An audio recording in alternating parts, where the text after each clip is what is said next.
Best before is 2028, so you've got 3 years of freshness guaranteed there. This is Doğadan, these are all Doğadan teas, one of the most famous brands in Turkey. Okay, so you know you're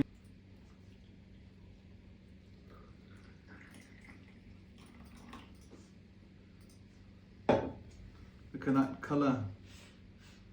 Yeah, although it's cherry, I thought it would be like a red colour, but I guess all the other herbs in there giving it that rich golden colour. The cherry trees, the cherry teas to get in Turkey, they're often, you know, powdered tea rather than actual tea. So these are all 100% natural flavours. Yeah. Okay, so again, it's up to you how long you leave it in there for. I think a minute is sufficient. Okay, put that there.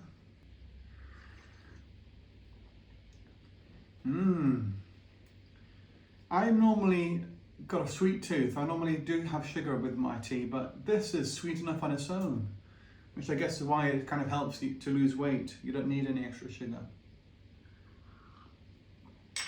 Oh, it's really nice.